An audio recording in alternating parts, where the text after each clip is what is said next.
Yo siempre en todo lugar buscaba la oportunidad de contar mi historia y hablar de este medicamento y hablar de que no me están dando el medicamento y que mi vida ahora vale 20.000 soles mensuales.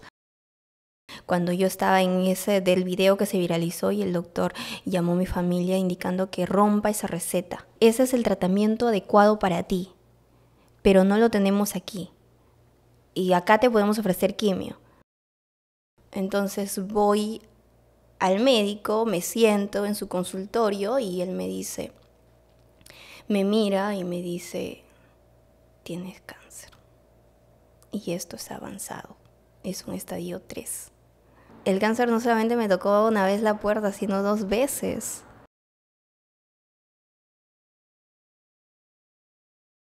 Hola chicas, hola chicos, bienvenidas y bienvenidos a Catarsis Podcast. Yo soy Kiara y hoy estoy muy emocionada porque tengo conmigo una invitada con la que he hablado desde inicios de año. Ya van muchos meses que intentamos lograr esta conversación. Yo soy fan, la sigo en sus redes, les recomiendo muchísimo seguirla. Ella es una mujer... es que es demasiadas cosas. Para empezar, acaba de sustentar para ser médico, ya en poquito tiempo esperamos que le den su título. Ella es una activista por los derechos de los pacientes oncológicos, ha luchado muchísimo en este camino para que la gente esté informada sobre a qué puede acceder, ¿no?, en el Seguro Social, y también para introducir una medicina de la que ya nos contará. Además, ella misma es paciente oncológica y realmente es la definición de una mujer luchadora y fuerte y resiliente. Bienvenida, Joana. Kiara, muchas gracias. Encantada de estar aquí. De hecho, ya como lo mencionaste, teníamos pendiente desde hace mucho tiempo. Y muchas gracias por seguirme, también por tu apoyo constante y por conocer mi historia. De verdad te agradezco un montón. Me encanta estar aquí, conversar contigo y contarle a todo tu público mi historia. Muchas gracias a ti por venir.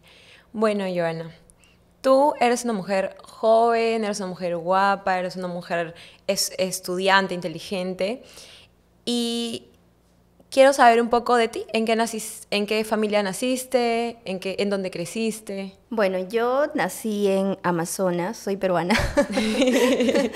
Entonces, mis padres son de la sierra, pero migraron a Amazonas. Soy de un pueblo que se llama El Progreso. Nací allí, crecí en una familia súper amorosa. Toda mi familia son cristianos también. Fui también destacada en mi colegio. Fui una de las mejores alumnas, de hecho, también en mi colegio. Y pues con el pasar del tiempo he salido adelante en búsqueda de mis sueños y metas como todo joven, como toda persona creo que va en proceso de crecimiento. Es que a mis 14 años viajé a Chiclayo y de Chiclayo terminé la secundaria allí, de Chiclayo a Trujillo para continuar con mi carrera profesional, en este caso medicina. ¿Cómo escogiste medicina? Medicina, mira, era un sueño que ya lo tenía desde hace mucho tiempo. Te cuento que cuando yo tenía 5 años, la mamá de mi papá, mi abuelita, falleció y era muy linda conmigo cuando era muy chiquitita. Tengo muy pocos recuerdos de ella, pero los pocos recuerdos que tengo han sido muy cariñosos, muy buenos, muy amorosos. Entonces ella falleció y pues causó ese dolor en mí de querer hacer algo más, porque yo sentía que no la salvaron. Entonces yo quería estar con ella, quería rescatarla. Entonces allí nació mi intención de querer sanar, de querer curar, de querer salvar a las personas. Y es así como fui buscando mi sueño de convertirme en médico. Qué increíble. Es una linda vocación la que tienes. ¿Qué pasa en el momento en el que te enteras de tu diagnóstico? ¿Cómo iba tu vida? Estabas estudiando medicina ya, creo. Mira, yo estaba estudiando la carrera de medicina, de hecho ya estaba en mitad de carrera. Entonces, en el 2019 yo tenía me palpé un tumor en la mama derecha.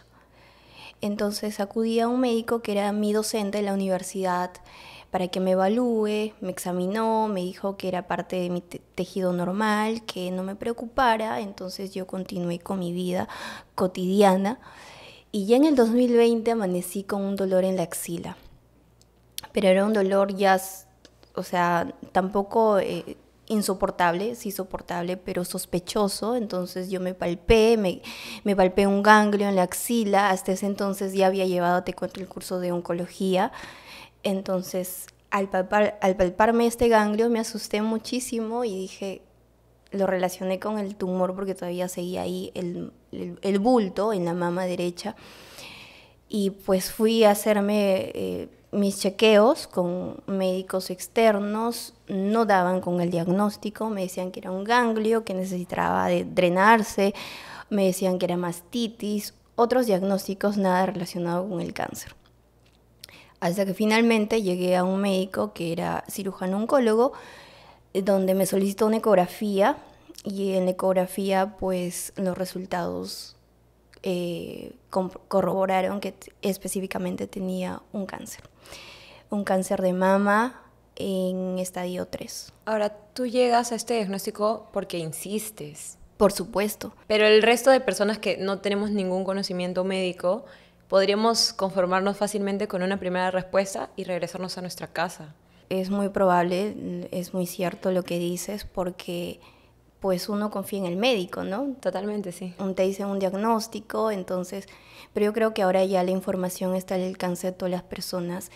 Y yo sí recomiendo que no te quedes con una sola opinión. Busca 2 o 3 o 4 opiniones, y si concuerdan las 4 opiniones, recién tomo las decisiones adecuadas en mi salud, ¿no? Y que sean oportunas, porque en temas de cáncer cada día cuenta y es muy importante actuar, pero ya. Cuando te dan el diagnóstico después de esta ecografía, entonces, ¿qué pasa por tu mente? Porque el cáncer no siempre se relaciona con gente joven. Wow, yo tenía 24 años en ese entonces, y yo trabajaba y estudiaba, ¿no?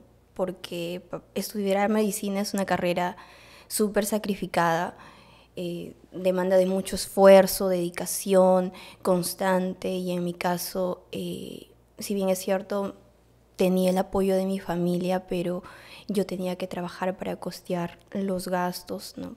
Porque el apoyo de mi familia, ellos hacían todo lo que podían, pero yo trabajaba para costearme mis estudios y lo que necesitaba. Entonces, cuando voy al consultorio del médico, yo ya había leído los resultados, que era un BRCA5, pero está en un momento de la negación que esperas escuchar que el médico te lo diga.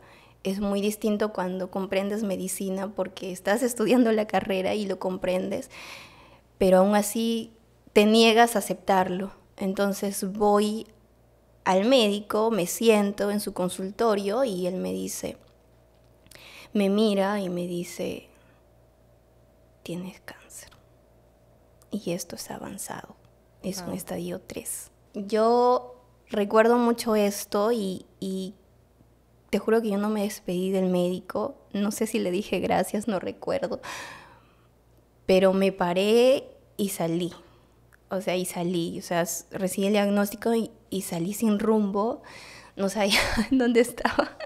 Estás desconcertada. Salí súper desconcertada y llorando. Yo lloraba como María Magdalena, o sea, lloraba un montón.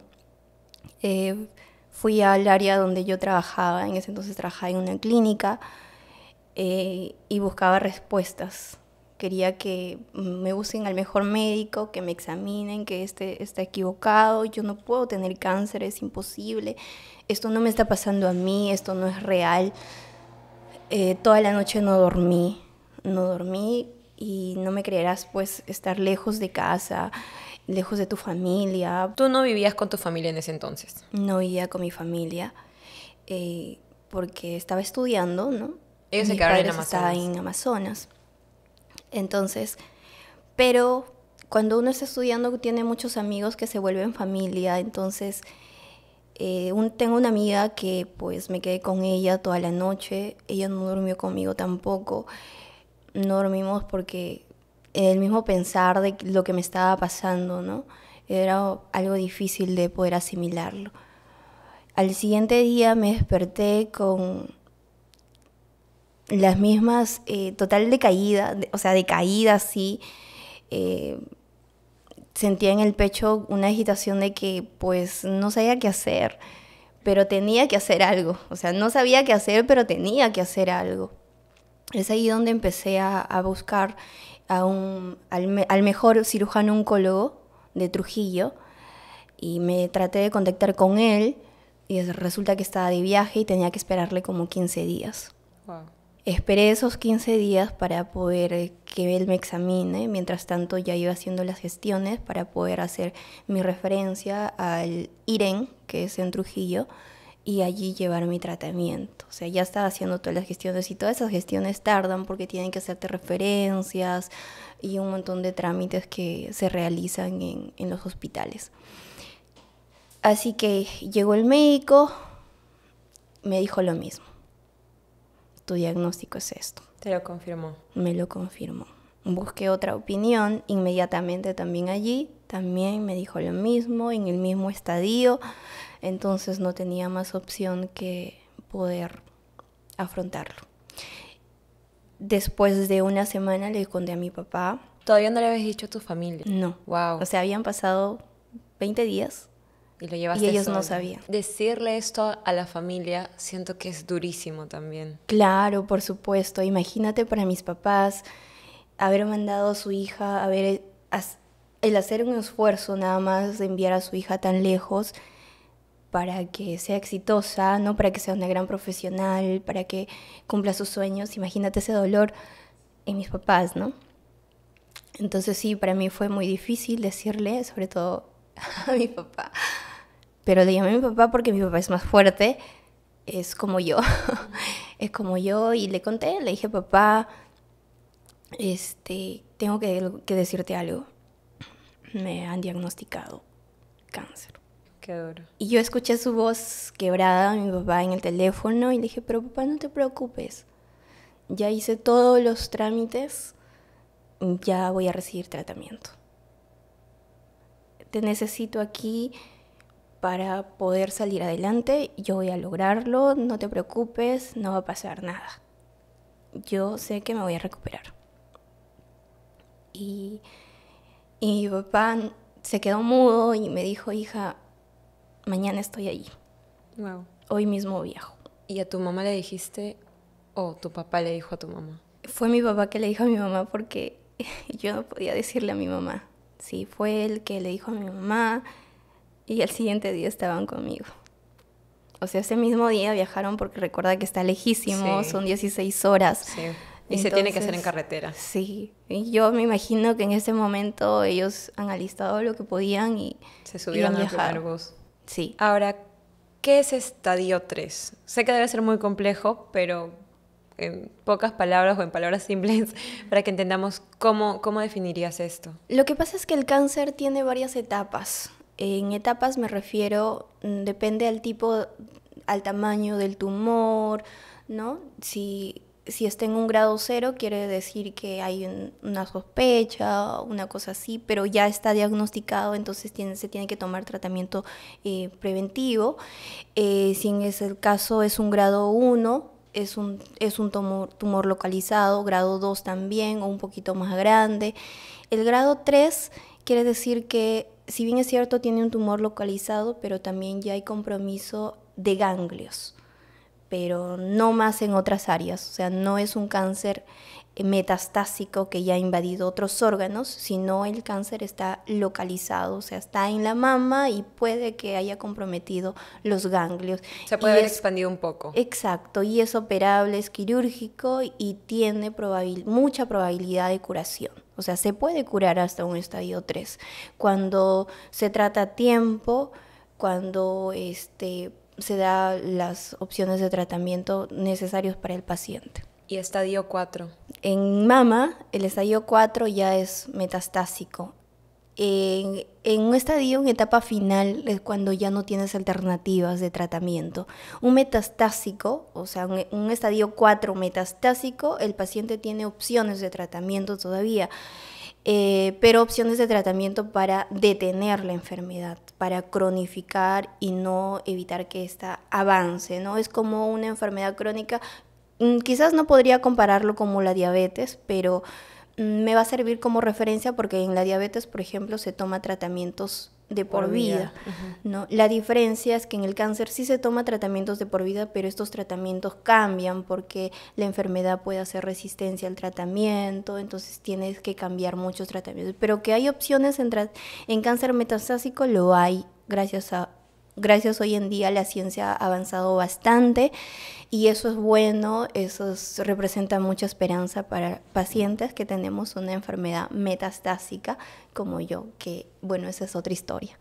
Tú ahorita tienes cáncer de mama metastásico hoy, pero cuando te lo diagnosticaron era un estadio 3. Así es. ¿Cómo fue avanzando la enfermedad? O sea, ¿qué hace uno después de recibir ya el diagnóstico? ¿Qué te recomiendan los doctores como tratamiento o el camino a seguir? Mira, a mí me diagnosticaron en el 2020, en ese entonces estábamos en pandemia. Wow. Imagínate, las atenciones se detenieron y yo estuve pues varios meses sin tratamiento por la pandemia. En pandemia entonces, no hubo mucho tratamiento oncológico. Básicamente no atendieron. Las áreas solo atendieron a COVID, los pacientes oncológicos atendieron recién en julio, me parece, empezaron a reanudarse las atenciones para los casos más complejos, para los estadios un poquito más avanzados, y bueno, yo estaba en ese círculo de pacientes, pero de todas maneras me afectó que yo no haya iniciado mi tratamiento a tiempo. Entonces, inicié sí mi tratamiento después de meses, la quimioterapia, pero imagínate si hubiera iniciado ahí nada más, la historia quizás hubiera sido otra.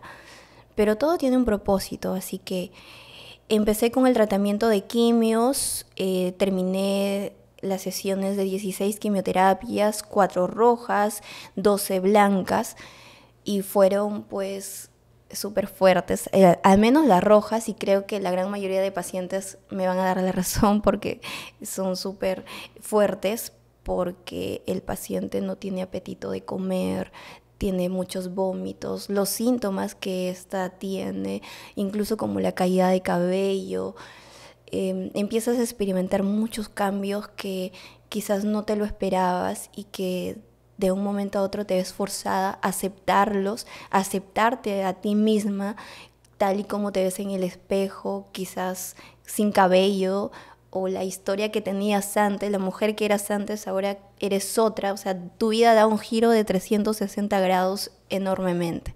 La quimioterapia te hace sentir enferma, por lo que he escuchado de otras personas. Pero tú antes de eso, ¿tenías algún síntoma? Antes de empezar la quimioterapia, ¿el cáncer desarrolló o hizo que tuvieras algún síntoma, como estar cansada, dolor? Como te mencioné al inicio, tenía un dolor en la axila, pero ya no lo tenía de cuando ya supe el diagnóstico, ya no lo tenía. Entonces, pero cuando empecé el tratamiento, pues básicamente son los síntomas que la quimioterapia tiene, ¿no? Los efectos, es decir, los efectos, no los síntomas, sino los efectos de la quimioterapia. Son los que te hace sentir pues que es difícil, ¿no? Que tu vida cambió, que eres otra persona, que sigue siendo la misma por dentro, pero físicamente eres otra persona. ¿Cuánto tiempo estuviste en quimio? 6 meses. Estuve desde julio a diciembre. Fueron 6 meses. Y luego me operaron, me hicieron una cirugía, una mastectomía radical. Es también otro proceso que... Significa que te sacan la mama. Claro, te sacan la mama, te sacan tu glándula de la mama, y también me hicieron una disección de axila, que es un corte en la axila para poder sacar los ganglios que estaban comprometidos. Después de eso viene la radioterapia, que ya es un tratamiento menos... se podría decir que no es tan difícil como lo es pasar por una cirugía, por una quimioterapia. Es simple, en realidad la radioterapia no duele. A veces muchos tienen miedo cuando van a afrontar la radioterapia y no duele, no duele. Yo hubiera querido recibir solamente radioterapia y no los otros tratamientos, pero sí es importante también, ¿no? La radioterapia, que fueron 30 sesiones, y posteriormente la radio ya viene el tratamiento con hormonoterapia. De acuerdo al tipo de cáncer son los tratamientos, ¿no? Claro. Entonces, después de la quimio, la operación y la radioterapia, ¿cómo fue el avance de tu cáncer? ¿Llegó a disminuir? ¿Se controló un poco? En los exámenes de imágenes, porque es allí donde te hace su seguimiento, junto con otros exámenes de laboratorio también, la enfermedad pues se desapareció. Supuestamente todo estaba ok, o sea, ya lo había vencido, pero tenía que recibir tratamientos, porque en cáncer siempre es así. O sea, por más que tengas un tratamiento en estadio 2 o en estadio 3, el paciente sí o sí va a tener un tratamiento médico siempre, constante, porque no solamente te afecta el hecho de que recibas el diagnóstico, sino también te afecta el lado emocional, y el chequeo con el oncólogo va a ser siempre, frecuentemente, porque el cáncer puede regresar y hay que estar siempre monitoreando a todo paciente. Les hacen un seguimiento constante. Un seguimiento constante, es así. Después de la radio, entonces, ¿qué sucede? ¿Tenías que empezar otro tratamiento hormonal? Sí, un tratamiento con pastillas e inyecciones mensuales, las pastillas diarias y inyecciones mensuales.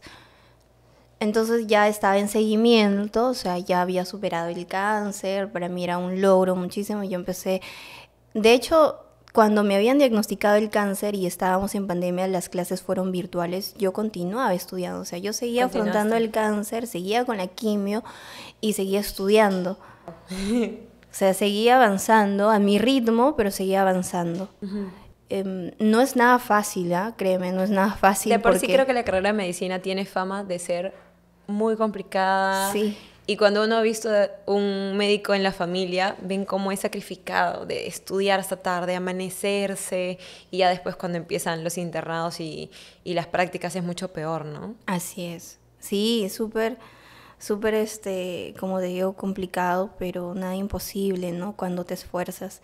Pero esforzarme en una situación como el cáncer era un reto para mí, pero yo siempre priorizaba mi salud.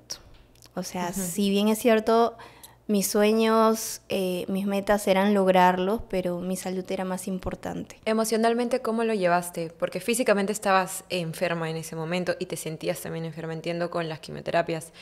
Pero ¿y el lado emocional de levantarse y querer hacer cosas o encontrar motivación? ¿En dónde la encontrabas? Yo tardé aproximadamente 6 meses en encontrar esa motivación.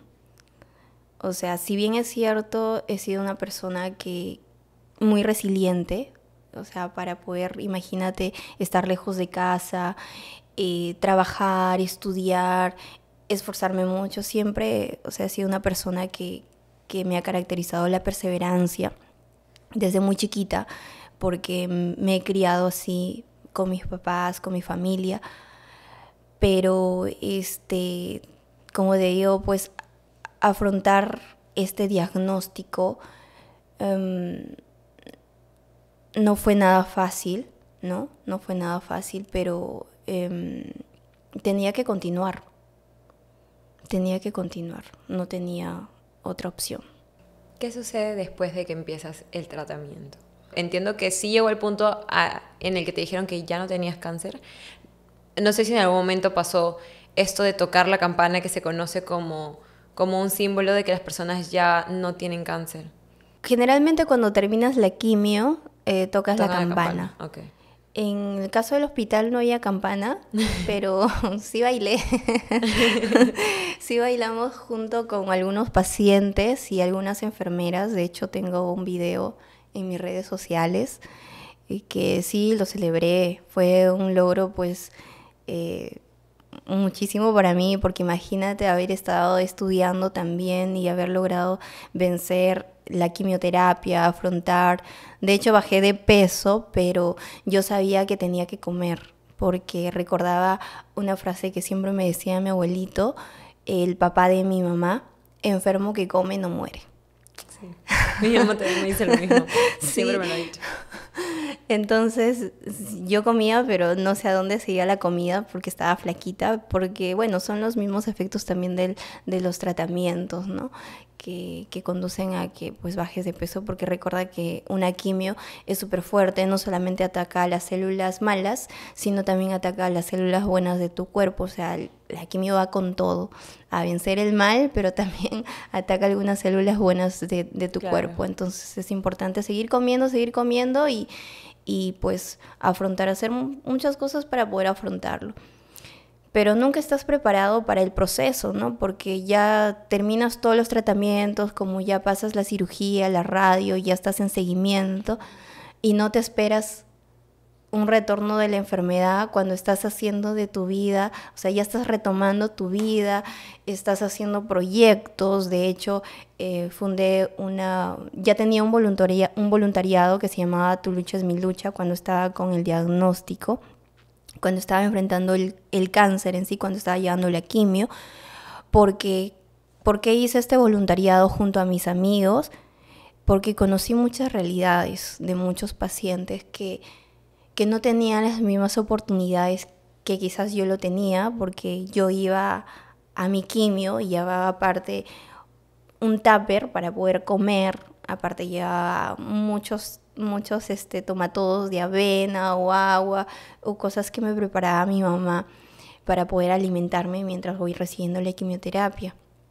De pronto me topé con una señora y se acerca a mi lado y me dice: y yo no he comido y estará bien que reciba la quimio así.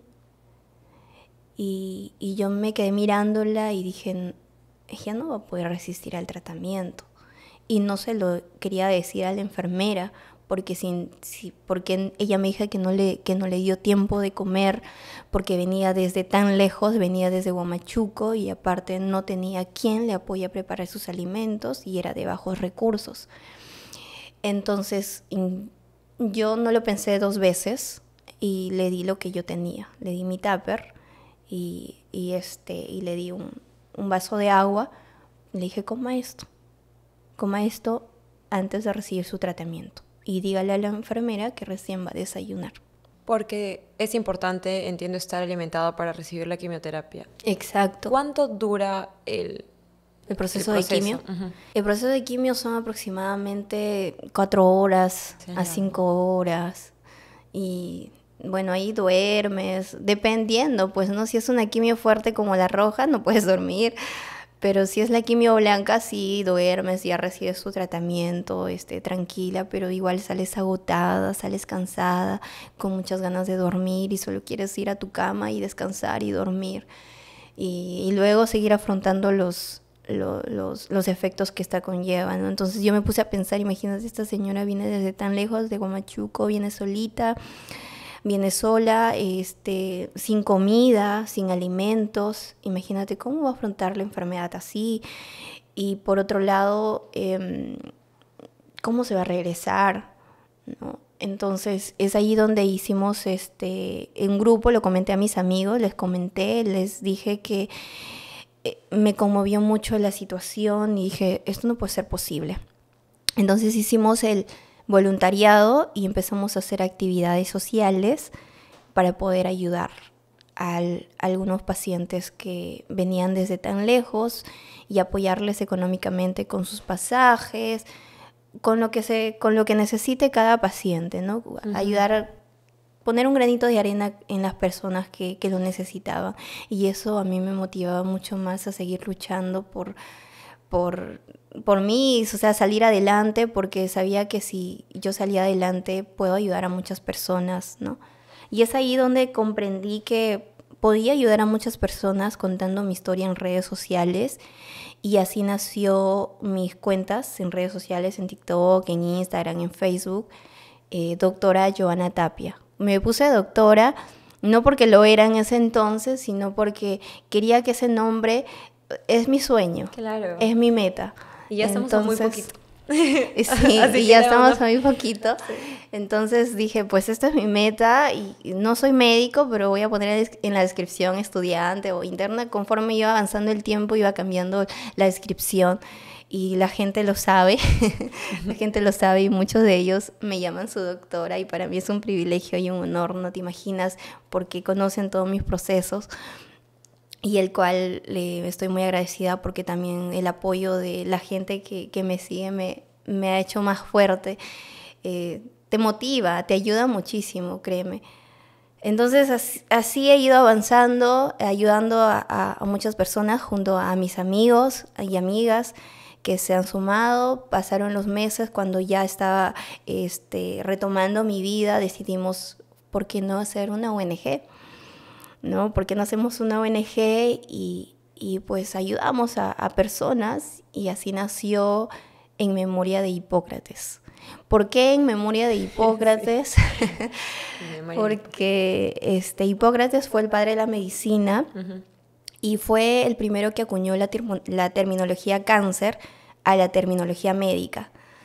Entonces nos gustó mucho ese nombre y dijimos, bueno, ya vamos a avanzar, ¿no? Con todos los proyectos. Teníamos muchos proyectos por hacer. Eso fue en el año 2022. Imagínate, en el 2020 terminé las quimios, 2021 fue mi cirugía en abril y terminé todo el 2021 todos los tratamientos y ya estaba en seguimiento en el 2022. Y en octubre del 2022 nace la ONG En Memoria de Hipócrates por el voluntariado Tu lucha es mi lucha. Lo máximo. Porque es una gran manera de darle un poco al mundo. Y yo creo que todo lo que uno da, regresa. Entonces, claro que uno no lo hace por eso, ¿no? Lo hace para ayudar a las personas, pero todo lo bueno que uno da le regresa de muchas maneras. Entonces, me parece increíble. Y como digo, eres realmente una mujer súper multifacética porque a pesar de estar haciendo todas estas cosas que hacías y estar luchando contra una enfermedad, te mandaste a hacer una ONG. Sí, bueno, no lo hice sola, fue también con el apoyo de mis amigos, quienes han estado conmigo en todo momento, que es muy importante, ¿no? Que tengas el apoyo de tus seres más cercanos, tus amistades, tu familia, todo. Entonces eso te hace crecer, te hace más fuerte. O sea, yo siento que soy la persona que soy ahora gracias al apoyo de toda la gente que me ha apoyado, de mi familia, de mis amigos, todo es gracias a ellos. Entonces, si te das cuenta de que cuando pones un granito de arena en las personas, puedes revolucionar mucho la vida de esa persona y haces personas increíbles. Entonces, si me dirías que yo me admiro, créeme que yo admiro mucho a las personas que me han apoyado, porque las personas no dan porque tienen mucho dinero, sino dan porque quieren, porque les nace. O sea, no esperes a tener mucho dinero o ser un millonario para dar, ¿no? Sino exacto, da porque te nace, porque quieres hacerlo y es así. Creo que pequeñas acciones cambian el mundo, cambian personas y podemos cambiar muchas perspectivas y podemos transformarlos en cosas positivas. La ONG busca entonces dar apoyo a los pacientes oncológicos de bajos recursos. En ese entonces... Así nace la idea. Así nace la idea. En ese entonces, en el 2022, hicimos campañas médicas, hicimos muchas ayudas. De hecho, recuerdo mucho el caso de una señora, la señora Esperanza, que tenía una enfermedad avanzada y que quizás si se hubiera hecho mucho más por ella, depende mucho también de la atención médica. No sé cómo hubiera sido la historia, pero su historia me conmovió mucho porque la señora necesitaba un tratamiento especial y ella me contaba que no la quieren atender. ¿Por qué no la querían atender? Que no le han dado opciones de tratamiento y que ya es muy tarde. Y yo creo que siempre se puede hacer algo por un paciente.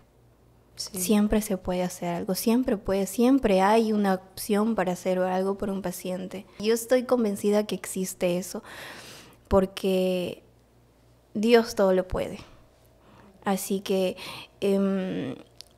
pero fui a la señora Esperanza junto a mis amigos, lo apoyamos con lo poco que hicimos, con lo poco que pudimos, pero tuve esa gratitud o esa oportunidad de poder abrazarla y decirle que Dios la ama mucho, que Dios la ama mucho. Pasó un tiempo y me enteré que la señora falleció, me contó su hija, pero se sintió muy agradecida y me dijo que me agradeció muchísimo por el apoyo que le dimos a su mamá, pero me dijo que su mamá había cambiado la mentalidad que tenía, porque no tenía ganas de luchar. Y había cambiado su mentalidad y que ella se sentía tranquila por eso, que su mamá descansó en paz. Porque hasta un abrazo da esperanza, yo creo. Sí. O sea, hasta abrazar a alguien que lo necesita es un granito de arena. Así es. En esta época, entonces, tú estabas, no sé si se puede decir remisión. Uh-huh. Sí, estabas en remisión. Por supuesto. Lo que significa que por el momento ya no tienes cáncer. Estaba solamente en seguimiento. ¿Qué pasa después? Ya en el 2023 ya se venían más proyectos. De hecho, tenía un viaje programado aquí a Lima, pero me tocaba mi chequeo, mi seguimiento con mi médico, y de pronto en mis análisis vemos un marcador tumoral en mis análisis de laboratorio, que es el CA15-3, con un valor de 54, y luego fue ascendiendo hasta 81, y eso fue lo que me hizo venir aquí a Lima, si bien es cierto, por reuniones para la ONG, y pues me tuvieron que hacer un PET scan porque en las tomografías y en todos los exámenes que me hacían no salía nada. Esto que dices es un valor que estaba alterado en tus exámenes. Es un marcador tumoral que se realiza a los pacientes con cáncer de mama en seguimiento. O sea, sirve para hacer seguimiento a los pacientes oncológicos. ¿Es un examen sanguíneo? Sí, mediante un análisis de laboratorio, te sacan sangre y eso se evalúa, ¿no? Es un marcador específicamente para cáncer de mama. Ah, ok. Entonces, este marcador estaba pues elevado. Me hicieron exámenes como tomografías, ecografías, y pues no encontraban nada, imagínate, no encontraban nada, no había nada. Bueno, creo que uno de los exámenes más comunes para esto es la tomografía. La tomografía. Que se supone que ahí puedes ver a detalle todo lo que está pasando. Y en este examen no vieron nada. No. Pero lo que les hizo sospechar es este valor. El valor. El valor seguía aumentando. Y seguía aumentando con el tiempo. Sí, hasta que llegó 81. ¿Y cuál es el rango normal? 25. Estaba muy alto. Muy alto. Y mi médico me dijo, necesitas un PET. ¿Qué es un PET? Mira, el PET scan es como una tomografía, solo que tiene mayor especificidad y sensibilidad en el tema del cáncer. De hecho, ya en muchos países lo utilizan y es el gold estándar para diagnosticar cáncer. En nuestro país sí lo tenemos, ese equipo. Están en los hospitales públicos, en este caso en el INEM, también en los hospitales de salud, en algunos establecimientos privados. Entonces hizo todos los trámites para poder hacer mi referencia a INEM, y vine a INEM por las reuniones también, pero primero mi salud, en donde una semana antes de venir a INEM empecé a toser. Y yo tengo antecedentes de asma.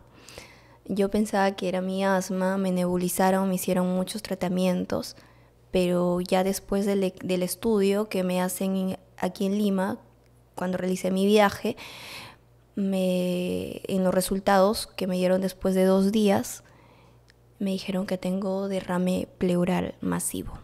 Alrededor de mi pulmón se me había llenado de líquido. Se llama líquido pleural.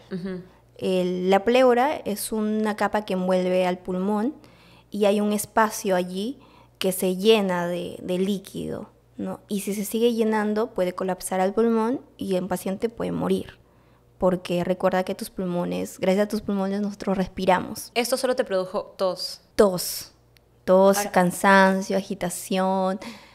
Ya tenía unos síntomas medio raros que ya no eran asma. Claro. ¿Y este derrame ¿Es una advertencia de cáncer también en algunos pacientes? Mira, en mi caso lo tienen que estudiar, lo tienen que analizar, lo tienen que llevar a patología para poder descartar si es cáncer. Entonces yo hice que lo estudien, mientras tanto me hicieron un drenaje que te colocan un tubito al costado en el tórax. Una incisión te hacen. Una incisión, ¿no? Te tocan un tubito que es como una manguerita y por allí va drenando ese líquido, va saliendo porque si no se sigue llenando, acumulando. Claro. Pero el color del líquido era muy sospechoso para un cáncer porque era un líquido rojo, no, era un líquido súper sospechoso y aparte siempre se producía, se volvía a llenar la bolsita, yo tenía que drenarlo y vuelta, se llenaba sucesivamente. Finalmente me dieron los resultados y pues específicamente se comprobó que era cáncer, que ya el cáncer había comprometido a mi pulmón derecho. Esto lo logran determinar por el PET scan. Gracias al PET scan. Si bien es cierto, en el PET scan sí colocaron, ¿no? La observación. Sí, la observación, pero para confirmar tienes que hacer el estudio por patología. El líquido, estudiarlo en el área de patología. En ese momento entonces es una confirmación de que el cáncer había vuelto. Es una confirmación que había vuelto. No te imaginas eso ya, o sea, que imagina que el cáncer no solamente me tocó una vez la puerta, sino 2 veces. ¿Qué sentiste en ese momento? Yo salí llorando, obviamente salí llorando al escuchar la noticia y al primero que llamé a mi papá. Otra vez a mi papá. Otra vez a mi papá, pobre mi papá, de verdad. Cuánto ha tenido que aguantar eso y lo llamé y estaba... Primero descargué todo lo que tenía que descargar, lloré porque recuerda que somos seres humanos, no somos robots y las emociones, los sentimientos es normal en un ser humano, todos tenemos derecho a llorar, de caerse, pero a su vez también te puedes levantar. Entonces le conté a mi papá no se lo esperaba, también se asustó muchísimo y yo le dije, papá, no te preocupes, vamos a salir otra vez. ¿Este cáncer que tenías tenía relación con el primero? Sí, ya se confirmó que era producto del primero. Era el mismo tipo. El mismo tipo. Gracias a Dios, porque si hubiera sido otro tipo, el manejo también hubiera sido diferente, ¿no?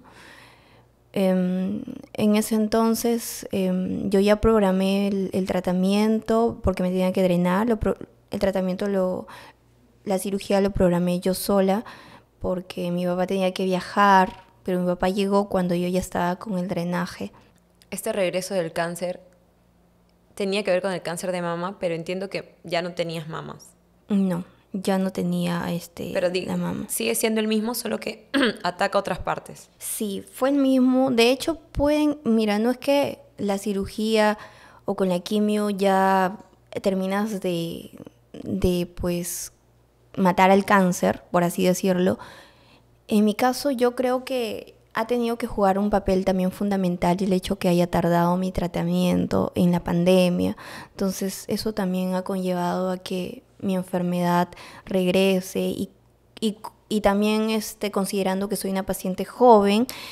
Imagina tener un cáncer hormonal, un tipo hormonal, y las jóvenes estamos en toda la etapa de las hormonas, una paciente menstrua, es imposible, o sea, no estaba en una etapa de menopausia porque al menos allí no se secretan mucho los estrógenos y progesterona. No avanza tan rápido. Exacto. Entonces, en una mujer joven, el tipo de cáncer que yo tenía, que es el hormonal, que es un tipo de cáncer positivo a estrógenos y progesterona, era más agresivo. Es por eso que pues el cáncer regresó de una forma repentina. Lo entendí, lo comprendí hace muy poco, de que fue así la historia y que también todo tiene un propósito, un porqué. O sea, no un porqué, sino para qué. Esa es la pregunta que deberíamos hacernos todos cuando te pasa algo que no lo esperabas, que quizás ya estaba todo bien o no encuentras una explicación. ¿El para qué me está pasando esto? Exacto. ¿para qué? El cáncer ya lo tenías en otras partes del cuerpo. Exacto, es allí donde me dijeron que también estaba comprometido. En el primer PET scan solo me dijeron el pulmón, el pulmón. Pero me hablaron de algunos tratamientos. De hecho, consulté con otros médicos también. Ahí inmediatamente cuando me diagnosticaron, me contacté con varios médicos, oncólogos, y llegué a la opción del tratamiento de ribociclib. El famoso ribociclib. Que luego se vuelve muy importante en esta historia. Sí, en mi búsqueda por mejores opciones de tratamiento es que finalmente llegué con el tratamiento ribociclib. Coincidí con la opinión de varios especialistas externos y también médicos del mismo hospital que pues me dijeron, sí, este tratamiento es adecuado para ti. El ribociclib es un tratamiento oncológico oral.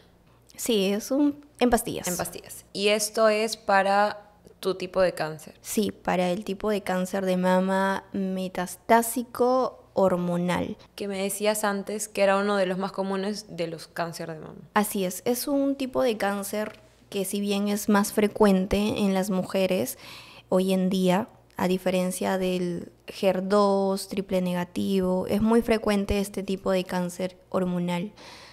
Entonces, pues es ahí donde nació la necesidad de poder adquirir este tratamiento y más aún cuando todo el mundo me decía, o sea, todos los médicos me decían que este es adecuado para ti y en INEM me decían, pero acá no te podemos ofrecer porque no lo tenemos. Acá te podemos ofrecer, sí, quimio. Pero sí es bueno el tratamiento ribociclib para ti. O sea, hasta el INEM te decía que ese era el tratamiento, pero ellos no lo tenían. O sea, el sistema de salud peruano no brindaba este tratamiento. No lo brindaba. Pero sí existía en Perú. Digamos que si uno quería adquirirlo, podía adquirirlo en una clínica. ¿Cuál era? No sé si sepas cuál era el precio aproximado de este tratamiento. Antes de mencionarte el precio, imagínate que a ti te digan, ese es el tratamiento adecuado para ti, pero no lo tenemos aquí. Y acá te podemos ofrecer quimio. Pero ya te cambian la perspectiva, claro, porque obviamente vas a tomar el que te dicen que es adecuado para ti. Sobre todo cuando es un tema de vida o muerte. Exacto, y cuando aún más conoces la enfermedad, te investigas, lees y dices, wow, este tratamiento es lo mejor para mí, yo quiero este tratamiento. Y en definitivamente todos queremos lo mejor para nosotros. Claro. Entonces, yo quiero este tratamiento y me cegué en eso y pues dije, tengo que encontrar ese tratamiento y es ahí donde nace mi búsqueda en preguntar en las farmacias. Y me daba cuenta que en las farmacias comunes, como Incafarma, como algunas otras, las más conocidas, la cadena de farmacias, no había. Sí, claro, supongo que no es uno tan común, no como un paracetamol. Exacto, no había porque yo no podía salir a buscar, pero mis papás eran los que estaban buscando porque yo estaba con un drenaje, estaba en silla de ruedas. Tú te quedaste con el drenaje. Exacto, yo estaba en casa, estaba a cada rato en el hospital de emergencia porque no podía respirar, entre otros síntomas que estaban manifestando, pero mi familia estaba buscando el medicamento. Hasta que finalmente yo estaba buscando por redes y pues me di con la sorpresa que el medicamento estaba 15.000 a 20.000 soles. Wow. 15.000 soles, pero ¿esto cuánto tiempo cubría? Mensual. 15.000 soles mensuales. A 20.000. En algunas clínicas, la caja, 20.000 soles. Es muy costoso. Es feo, creo, que los medicamentos sean tan caros, porque mucha gente los necesita para vivir, entonces ahí sí ya siento que juegas un poco con la vida de las personas. Si alguien no puede pagarlo, pero es comprensible que alguien no pueda pagar ese monto mensual, ¿qué queda? Mira, yo creo que ninguna persona, por más que seas de clase media, sí, diferente, o sea, independientemente de la clase social, socioeconómica que tengas, es imposible de costear este tratamiento de manera consecutiva, mensual y durante 5 años. Wow. 5 años. 5 años, porque es su tiempo del tratamiento, porque luego ya cambias a otros tratamientos, ¿no? Sacando una cuenta sencilla es impagable. Imagínate, es 1.000.000 de soles aproximadamente, ¿no? Más incluso. Más, sí. En 2 años, 500.000 por lo menos, ¿no? Difícil, pero no imposible. Es ahí donde le dije a mi familia que, pues, mi familia me dijeron, no, hija, toma el tratamiento de las quimios. Pero mi mente ya estaba que este es el adecuado. Claro. Pero también debe ser doloroso como familia y tú misma decir, pucha, no me queda otra opción, tengo que tomar cuando sabes. Y eso también es gracias a que estabas estudiando medicina y podías indagar un poco más, investigar un poco más. Sabes que hay algo mucho mejor, que va a funcionar mucho mejor, que todo el mundo lo recomienda, pero que hay potencia no poder acceder. Exacto. Y es ahí donde pues yo le digo a mi familia que sí lo vamos a lograr. ¿Por qué no? Les dije. Sí se puede. Si con Dios todo es posible. ¿Lo dudan? O sea, yo les preguntaba, ¿lo dudan? No, yo sé que sí lo vamos a lograr. Lo vamos a lograr porque lo vamos a lograr. Y es ahí donde me acordé muchísimo donde le volví a preguntar a la médico que me estaba atendiendo en el hospital. Le dije, doctora, ¿habría una posibilidad que me lo puedan comprar el CIS? Uh-huh.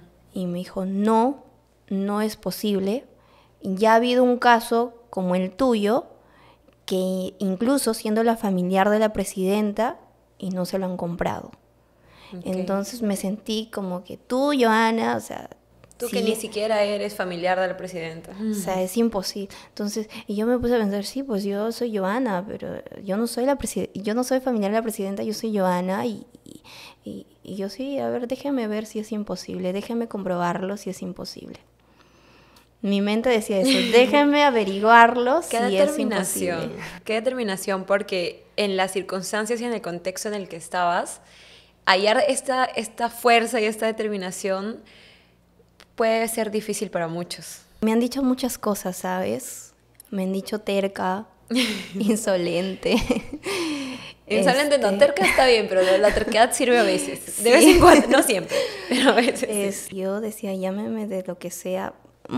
Algunas personas, la gran mayoría me decía cosas positivas, eso sí, voy a ser muy sincera en eso, pero algunas personas sí me decían cosas que creo que me han motivado a aún ser más terca. Tanto gasolina. Ha sido una motivación para mí y que me decían, mira, Joana, yo también he estado en tu posición. Recuerdo que una persona me mencionó, yo estaba en tu posición y creo que deberías tomar lo que hay hasta que puedas lograr ese tratamiento y va a ser imposible, ¿no? Entonces, para mí sus palabras han sido motivación y yo le agradezco a cada persona que me haya dicho todas esas palabras porque me motivaban más como no tienes idea. Le agradeces a las personas que te dijeron que no podías. Exacto. Sí, gracias. Ahora, ¿es posible en otros casos quizás que el INEM compre ciertas cosas para tratamientos específicos, ¿no? O sea, que uno mande una orden de compra, que INEM mande una orden de compra para que adquieran, no sé, ciertos instrumentos para tratamientos, pero este específico no. Mira, todo es posible en la vida. Ahora lo sé más que nunca que sí es posible. Que ellos pueden comprar, que ellos pueden solicitarlo porque hay leyes, hay decretos supremos que respaldan a todos los pacientes, a todos los peruanos y la salud es un derecho fundamental y simplemente está que pues lo hagan, que tomen acciones y que creo que más que decisiones que puede tomar un ser humano, creo que está también la empatía y el amor al prójimo. Lo que pasa a veces creo, corrígeme si no es así, es que existe la norma, existe la ley, pero los que dan la cara, digamos los administrativos, no lo hacen, no informan o no tienen de repente la voluntad de hacer todo este proceso, imagino, muy burocrático también. El sistema de salud se ha hecho burocrático por el tema de las decisiones de las personas, porque es simple dar una respuesta positiva uh-huh. y dar un accionar positivo. Pero alguien lo tiene que aprobar. Claro, simplemente tienen tiene que ver mucho con el área, con el líder, ¿no? Con el líder que representa cada institución, cada establecimiento de salud, cada hospital, y también con cada profesional que trate al paciente, ¿no? Si yo como médico, como oncóloga, sé que este es el tratamiento adecuado para el paciente, nadie me va a decir que no. Yo Exacto. fundamento con todas las evidencias científicas y voy y le digo, este es el tratamiento para mi paciente. Creo que si tendríamos más médicos o profesionales comprometidos con ese amor, con esa empatía, con esa entrega hacia su profesión, creo que tendríamos muchos cambios más en nuestro sistema de salud que ya están siendo efectivos, que se están viendo, porque como te digo, tiene que ver mucho con la decisión, con decisiones y con la persona, ¿no? Que los médicos también saquen cara por sus pacientes. Claro, porque imagínate, yo como paciente, si yo no hubiera conocido medicina, ¿quién es el que conoce? ¿Quién es el que receta? ¿Quién es el que prescribe? Totalmente. El médico oncólogo. Un administrativo es el que hace toda la gestión para que apruebe y todo el trámite, el proceso, porque las leyes están... Pero ¿quién es el que receta? Es el médico. Yo entiendo que puedan haber temores o no lo sé, pero me llama mucho la atención y es hasta ahora que me hago la interrogante, ¿por qué? O sea, ¿por qué? ¿Cuál es el problema? Si están las leyes disponibles, el ministro de Salud ha sacado decretos supremos donde respaldan a los pacientes oncológicos. Y la Ley Nacional del Cáncer está desde hace muchísimo tiempo y solamente están para que lo hagan tal y como dice en el documento. O sea, no tendrían que modificar nada, simplemente seguir las leyes que ya existen. Exacto. Por otro lado, también creo que es muy fundamental que los familiares también conozcan sus derechos como paciente y como familiares. Si el paciente no puede, pues yo como familiar indago, pregunto y busco las opciones respectivas y reclamo mis derechos con coraje porque es justo. Porque es un derecho básico de todo ser humano. ¿Cómo accionas después de que te dan tu primer no? ¿Cómo fue la búsqueda de este tratamiento? ¿Cómo fue el logro a este tratamiento? ¡Wow! Ha sido bien duro, difícil, de verdad. Es allí donde, como te digo, mencioné a mi familia que iba a ser posible. Mi familia se quedó en shock. Necesitamos, yo de hecho en los grupos de WhatsApp que tenía con mi familia Hernández y que ellos estuvieron muy muy cerca de mí en todo momento, yo les dije, familia, los necesito, yo quiero seguir viviendo y hagamos todo lo posible para conseguir el dinero. Yo no tenía ninguna respuesta hasta ese entonces porque todos estaban en shock, obviamente, porque era mucho dinero. Recuerdo que mi familia había salido, porque yo tengo una hermanita pequeñita, habían ido al parque.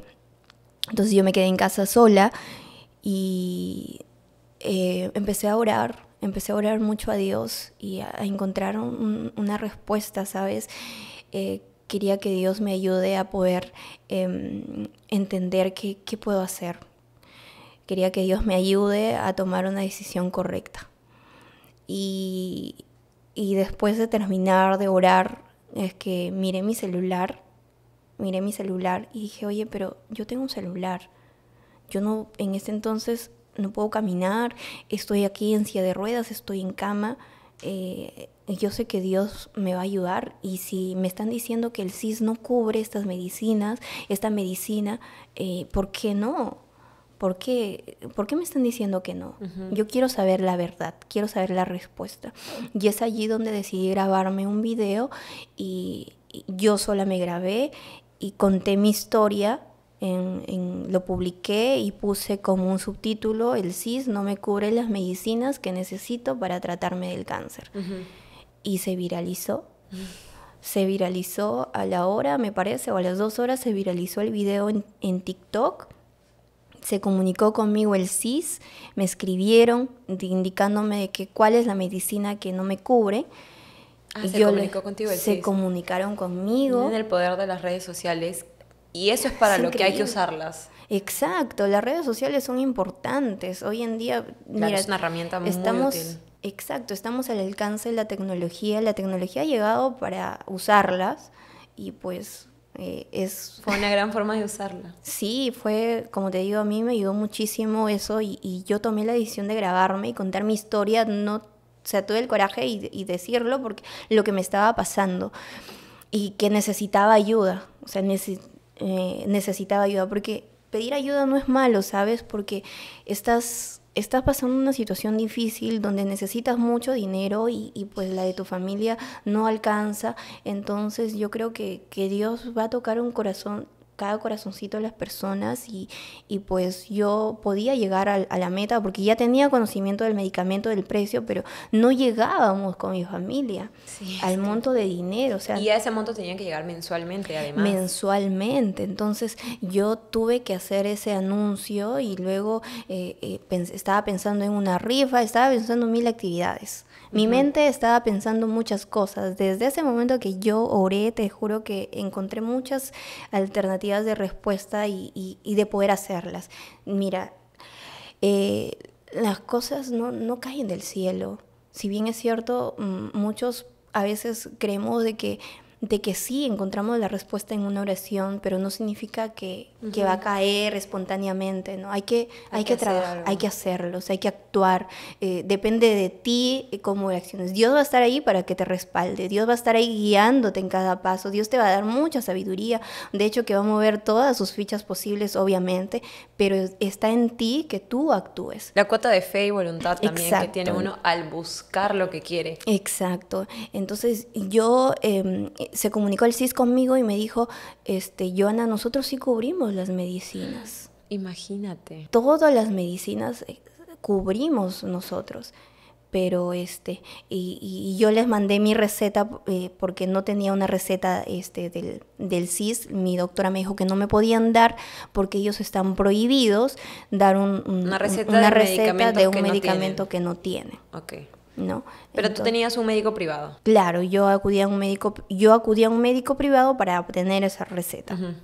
Entonces yo les mandé una foto porque se comunicaron el WhatsApp conmigo y les dije, este es el medicamento. Y me dijo, Joana, que te den una receta en tu mismo hospital para gestionar tu medicamento. Okay. Entonces yo allí empecé y dije, bueno, entonces me están dando una salida. Yo me emocioné muchísimo, como no tienes idea, porque me dijeron que sí cubre. Entonces voy a solicitar la receta, pues, ¿no? Entonces hablé con la doctora, dije, doctora, el CIS me ha dicho que sí cubre la medicina, solo necesito que me den la receta. ¿Y qué dijo la doctora? Y la doctora me dijo, no, eso es imposible. Nosotros estamos prohibidos, no podemos dar... Es que entonces ahí está la traba, ¿no? Porque quizás lo que pasa es que existe la ley, existe la norma de que el CIS cubre todo lo que uno necesita, pero a la vez internamente, no sé, y todo esto es una suposición, no digo que sea así, pero lo que parece al menos es que el CIS por otro lado le prohíbe a sus doctores recetar cosas que ellos no tienen dentro de una lista. El CIS no puede prohibir a un médico, ¿no? Creo que el médico tiene toda la decisión de puedes dar una receta manual, ¿no? Si no está el medicamento en tu petitorio, pues le doy una receta manual. Y con eso también el paciente puede gestionar y así le evito que el paciente tenga un gasto de su bolsillo en un establecimiento privado, porque yo tuve que gastar mi dinero en un médico privado, pudiendo darme la médico una receta manual. No me gustaría creer que eso es lo que pasa, ¿no? Que al final algo hay internamente. Yo sé que no se puede prohibir a los médicos recetar, o sea, sería totalmente antiético. No, eso no se prohíbe. Pero algo debe pasar para que el médico no quiera recetarle a sus pacientes lo que necesitan. Sí, tendríamos que preguntarle. Tendríamos que preguntarle al amigo que trabaja. Tendríamos que preguntarle. Pero imagino que debe ser, es complicado. Sí, entonces yo es ahí donde pues ya como todo el mundo me decía que no, y yo sí tenía una receta de un médico de un hospital público, pero era otro medicamento que era el fulvestrán. No era Ribociclib, porque yo tenía que tomar Ribociclib más fulvestrán. Entonces, el fulvestrán también me dijeron que no había, que no lo daban, que tenía que comprarlo de manera privada. Hasta que el CIS, cuando yo le mandé la foto, me dijeron, nosotros sí cubrimos también. El fulvestrán sí cubrimos, sí está disponible, está en el petitorio. Okay. Entonces la doctora me dice, sí, el fulvestrán sí te lo podemos dar aquí. Pero el ribociclib tendrías que comprarlo. Tendrías que comprarlo. Entonces, recuerdo que en ese entonces me llamó un médico, el médico que me había hecho la receta manual del fulvestrán, cuando yo estaba en ese del video que se viralizó, y el doctor llamó a mi familia indicando que rompa esa receta, que no lo muestre, que rompa esa receta, que no lo muestre porque tenía miedo de perder su cargo, meterse en cargo, él tiene una familia. Entonces, y yo creo que eso alimenta más la teoría de que algún impedimento tienen los internamente, médicos. Sí. Suponemos. Exacto, entonces me dolió mucho que me haya dicho eso, sí, pero claro, ya con el pasar del tiempo comprendí que cada persona también se cuida desde sus propias intuiciones, ¿no? De lo que uno puede estar pensando. Uh-huh. Lo entendí, lo comprendí, en ese entonces sí me dolió mucho, ¿sabes? Me dolió muchísimo que me haya dicho eso y que me diga que rompa la receta, ¿no? Y cuando yo quería usarla, pero sí respeté su decisión, no la usé, pero yo seguía luchando con el CIS. Pero estaba en un vaivén de que el CIS me decía que sí y en el INEM me decían que no. O sea, estaba así jugando en este plan. Uh-huh. Entonces dije, no, tengo que hacer documentos.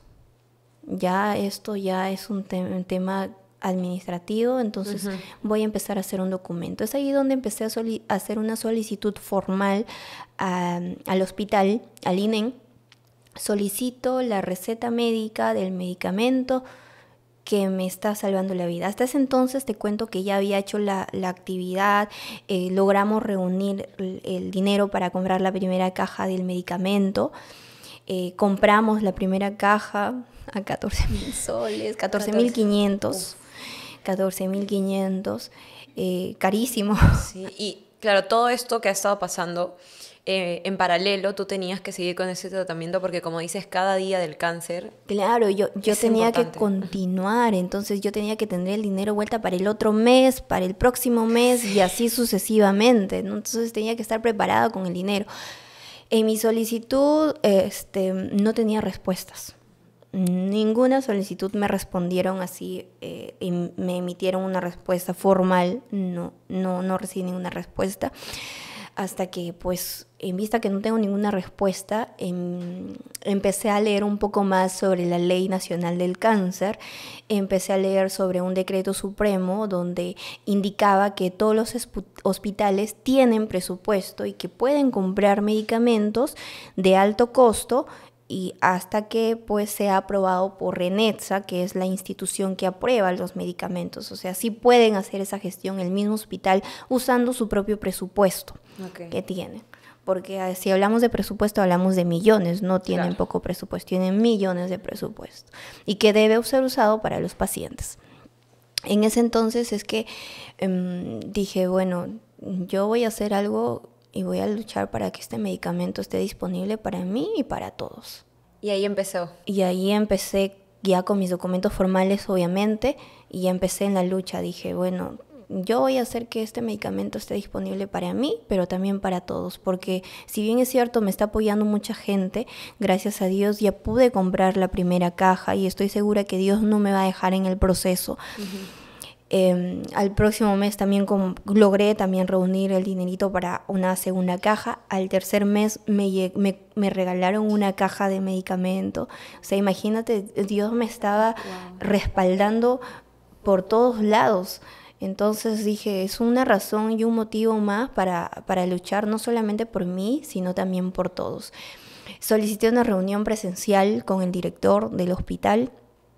Y cuando me reuní, me dijeron que no tienen presupuesto.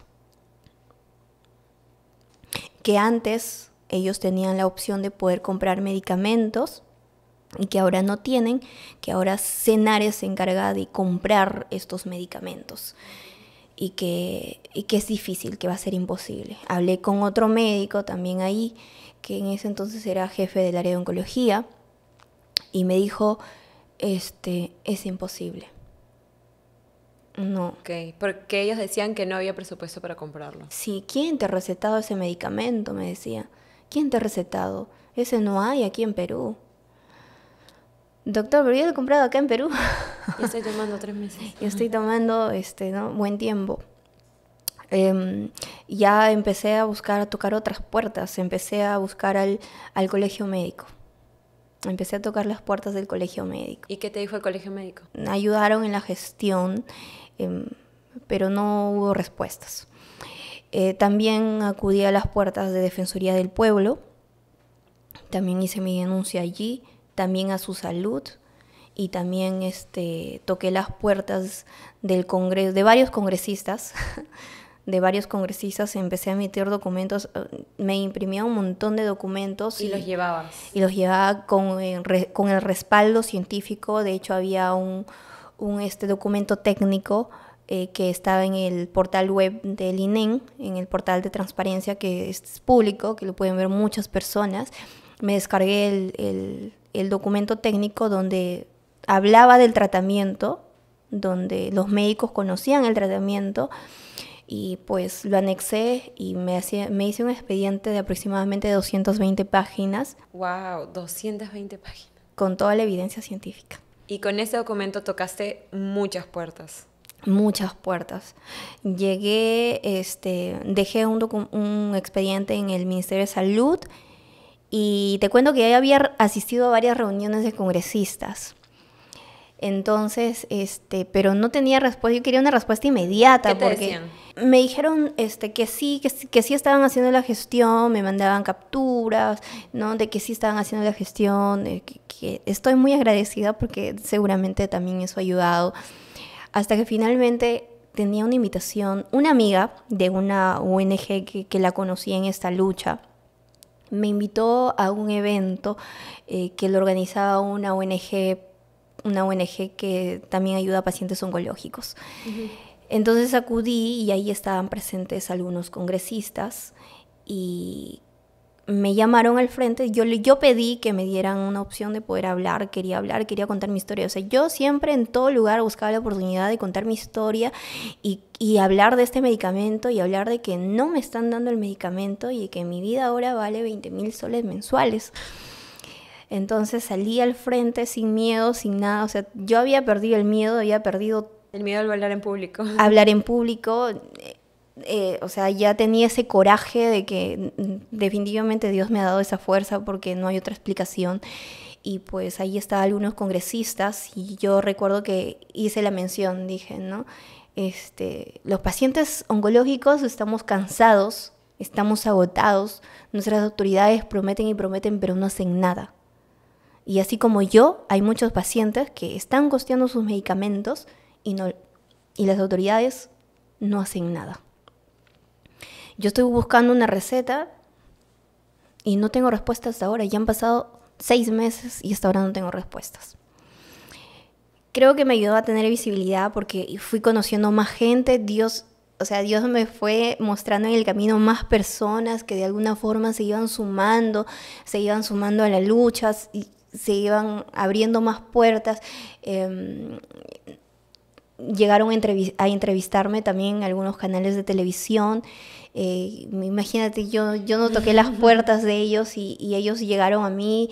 Me entrevistaron muchos medios de comunicación, salí creo que en varios canales. Sí. Ya no recuerdo ni exactamente en cuántos fueron, pero fueron muchísimos y yo también estoy muy, muy agradecida por eso. Eso también me dio mucha visibilidad. Uh-huh. Y en cada entrevista que mencionaba de que los pacientes necesitamos ser ayudados. O sea, siempre hablaba de mí, pero también incluía a los demás pacientes. Uh-huh. Y esta amiga que conocí en esta ONG me invitó al Congreso de la República a una reunión con una congresista. Y yo no quería ir, créeme que ya estaba cansada, Kiara.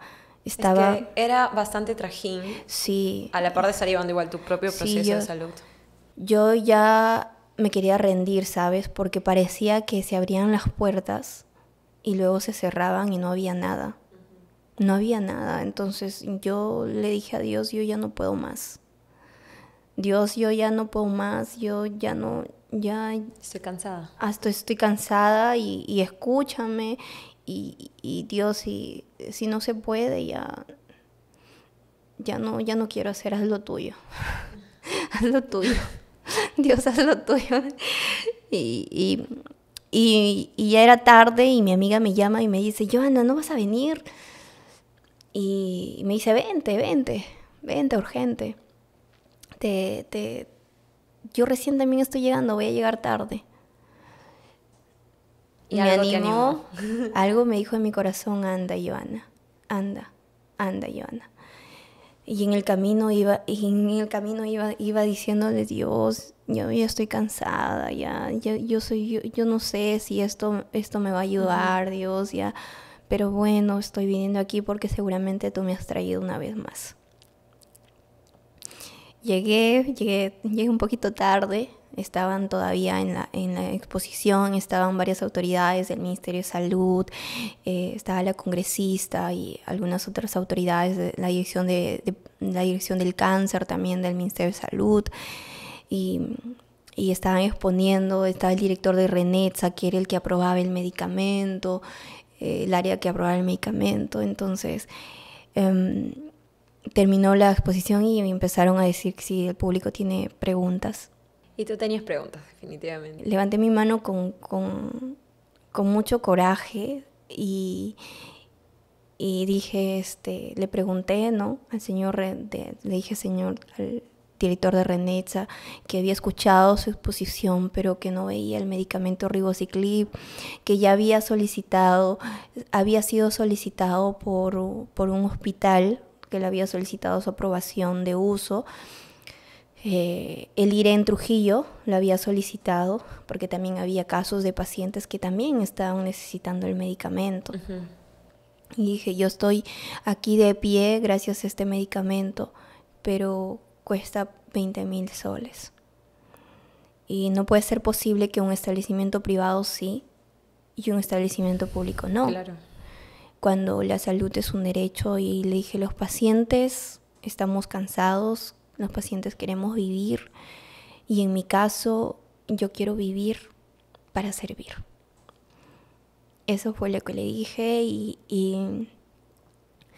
de pronto escuché la voz de la congresista dar todo su respaldo, y al final se acercó y me dijo, yo voy a hacer por ti lo que no pude hacer por mi mamá.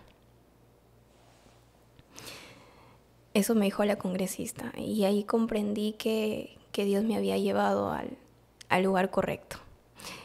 Así yo no quería ir, pero imagínate que te diga alguien, yo voy a hacer por ti lo que no pude hacer por mi mamá.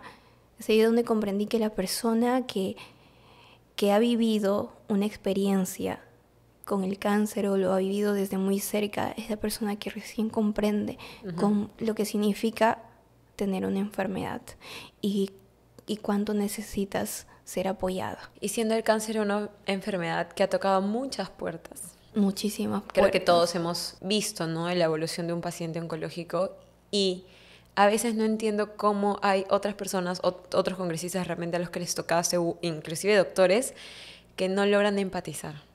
Pero qué bueno que haya sido, porque por algo pasan las cosas. Sí. Y quizás esta congresista dio un empujón. Ya nos contarás qué pasó después de esto. Sí, me dijo, necesito un documento tuyo que me lo des para poder gestionar. Yo saqué el documento. 200 páginas. Ya lo tenía listo.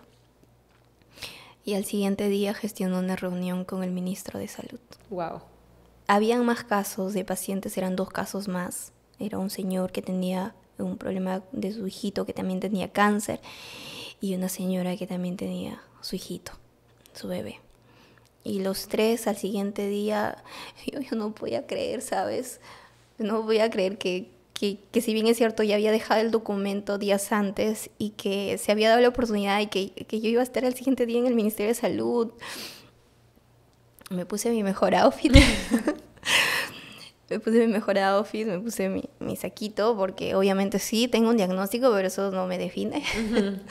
No tiene por qué definirme. Y fui, ingresamos y era un sueño. O sea, estaba en el Ministerio de Salud, estaba allí. De hecho, llegamos y el ministro todavía no estaba, tenía algunas reuniones y a los pocos minutos llegó. Y tuve la oportunidad de contarle mi historia, le enseñé el expediente que había presentado y el ministro dijo, vamos a comprar ese medicamento para ti y para todos los pacientes. Qué locura. Dios me llevó a las personas adecuadas y Dios ha ido poniendo las personas correctas en mi camino, en el tiempo preciso, en todo este proceso, como te digo, de que fueron casi 7 meses. Dios, si bien es cierto, he pasado por el fuego, pero también mi fe era cada vez más fuerte, ¿no? Si bien es cierto, me cansé, por supuesto que sí, porque soy humano, porque soy un ser humano, pero también dejé de luchar y dije, Dios, haz lo tuyo. Dios, haz lo tuyo. Ya has visto que me he esforzado. Yo te agradezco por todas las fuerzas que me has dado, pero haz lo tuyo. Ya te toca a ti. Es increíble porque desde un doctor que te dijo que no, hasta el superior de este doctor, hasta una organización, otra organización, muchas organizaciones, tú de verdad no paraste hasta hablar con la persona que tenía el poder, o sea, que realmente tenía el poder. Y mira, ya me había cansado, ¿sabes? Y Dios me dio una fuerza interior que me dijo, anda, ve, si bien es cierto, es lo último que voy a hacer por ti, ¿no? Quizás Dios me dijo, oye, este es el último paso, no te rindas. Y mira, llega el ministro y después inmediatamente a los días que me faltaban, que tenía para 5 días el medicamento, y a los 5 días fue en octubre. El 30 de octubre yo recibí la primera caja del medicamento, coberturado por el SIS. Y fue rápido entonces. Y sí, me entregaron en el Ministerio de Salud, se pudo hablar con los doctores y ya se empezó a hacer la gestión para la compra del medicamento a nivel nacional. Eso es realmente impactar en el mundo, al menos en este país tu impacto ha sido enorme porque no solo lo hiciste por ti, sino por todas las otras mujeres, todas las personas que van a necesitar este medicamento y ya está disponible. Hoy día, un año después, ya está disponible en el INEN, en Trujillo, en todos los hospitales, me parece. En todos los hospitales que tratan cáncer, que tienen el área de oncología especializada. Está disponible, todos los pacientes pueden adquirir este medicamento, obviamente con la prescripción médica.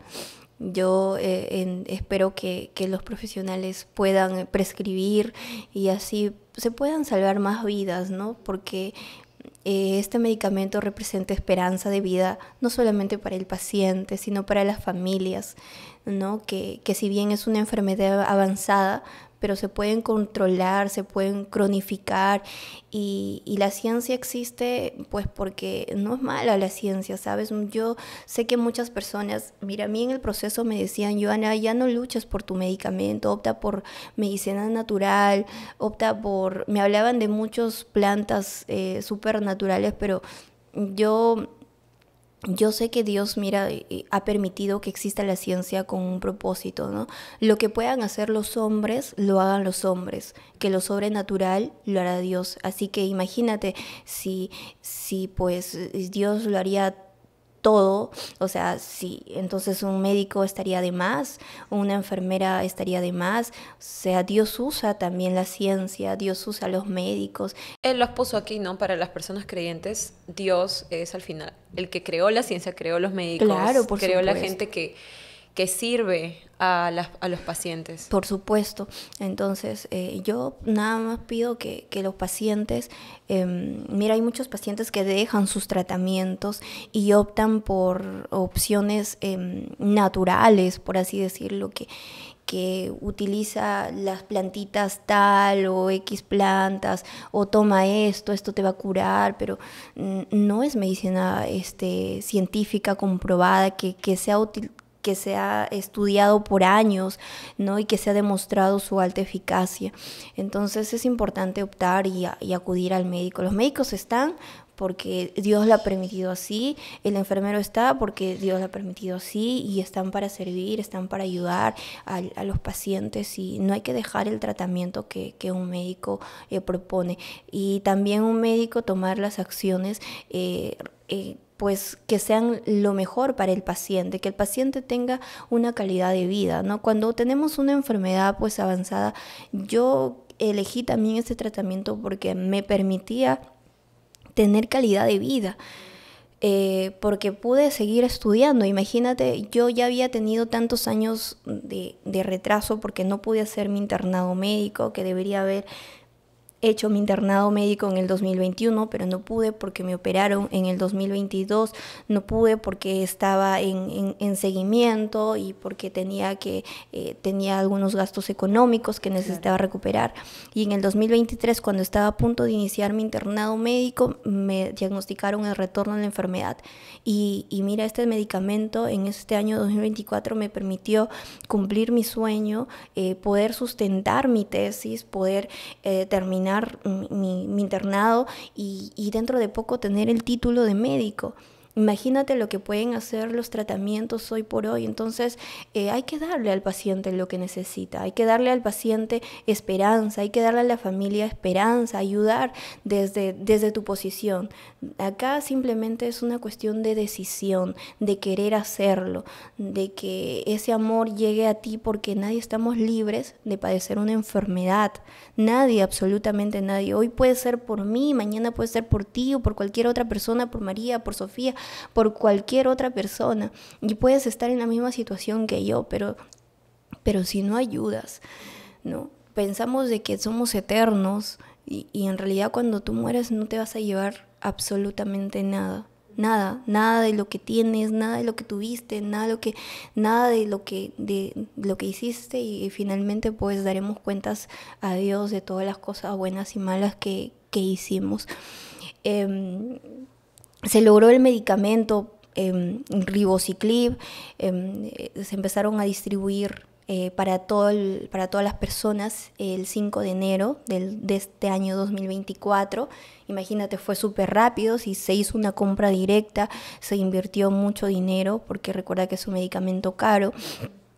Y está disponible para la gente que más lo necesita, ¿no? Está disponible y hasta hoy en día yo sigo tomando el tratamiento, que sigue siendo muy eficaz. De hecho, hubo un tiempo en donde me hicieron nuevamente un chequeo. Imagínate, en enero entregaron el medicamento para todos los pacientes y en febrero me tocaba mi chequeo con mi PET scan. Y en los resultados salió de que yo tenía progresión a la enfermedad, que tenía compromiso óseo y que ya había progresado y que el tratamiento ya no estaba siendo eficaz. Y me querían cambiar a quimioterapia. Pero yo no es que me haya obsesionado con el medicamento. Cuando me dijeron en el hospital, estás obsesionada con el medicamento, y yo acudí a mi médico externo y pues busqué también otras opiniones y efectivamente me hicieron un estudio de resonancia. Gracias a Dios tenía una resonancia previa y efectivamente no había progresión. El cáncer seguía igual, estaba controlado la enfermedad. De hecho, más bien había mejoría. Habían disminuido las lesiones a nivel pulmonar y pues no había forma por qué quitarme el tratamiento, sino más bien debía continuar.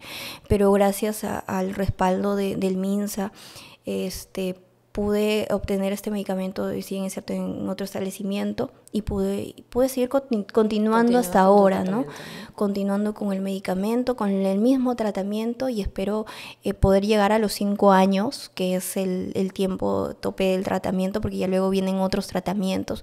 Hay muchos pacientes que a veces no llegan a los 5 años, a los 2 años, depende mucho también del cuerpo, de cómo el paciente responda. Ya es un tema, como te digo, de cada persona, ¿no? De cada organismo de la persona, de cómo responda. Este tratamiento lo vas a tomar durante 5 años.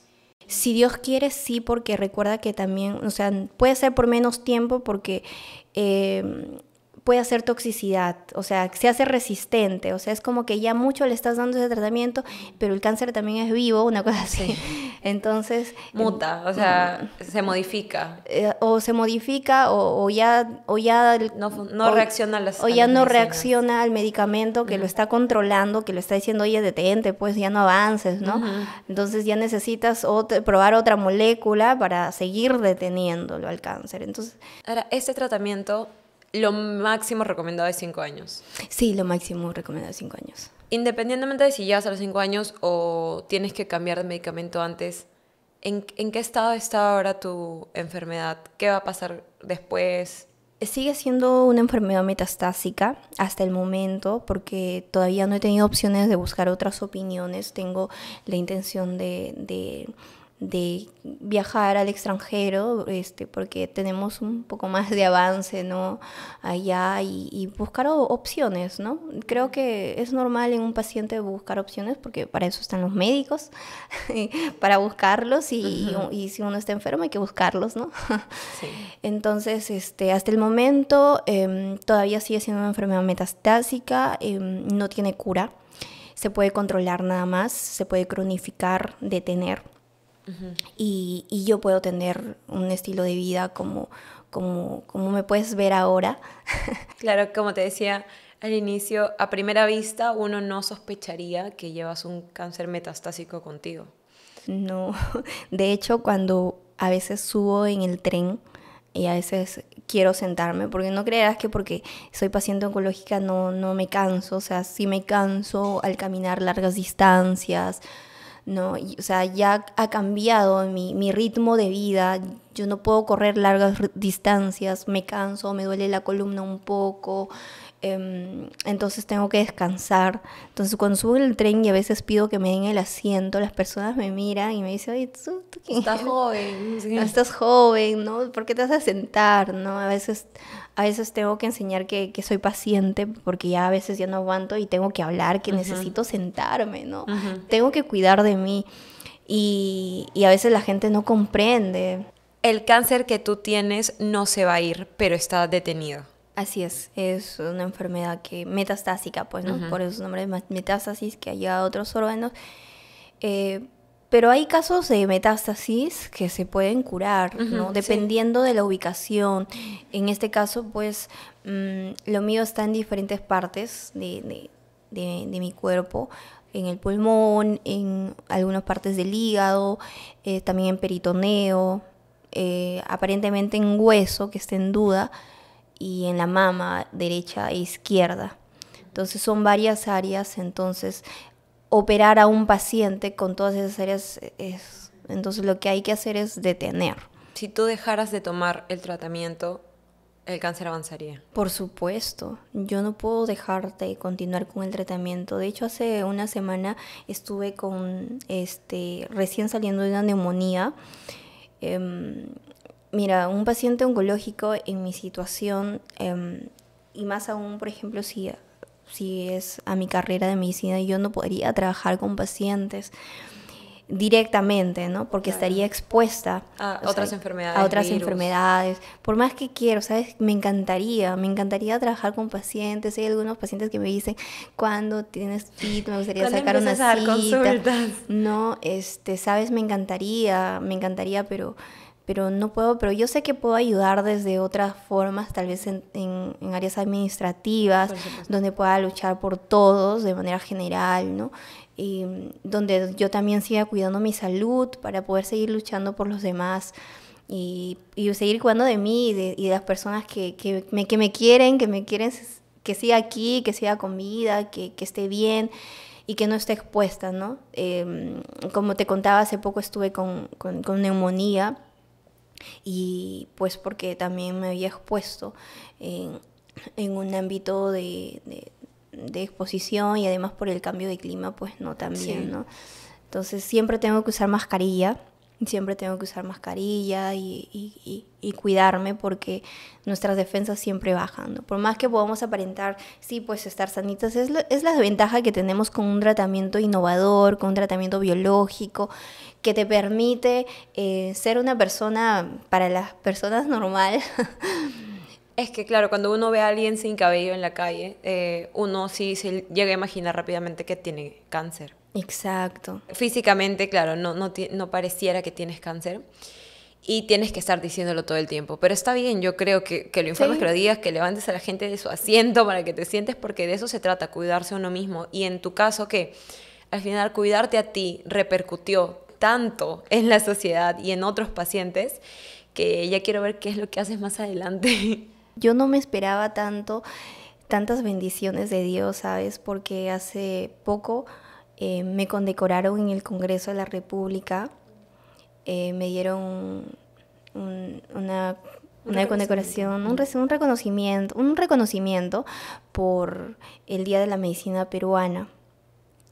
Eso me motivó muchísimo, ¿no? Y creo que es muy significativo también para la gente que me apoya, ¿no?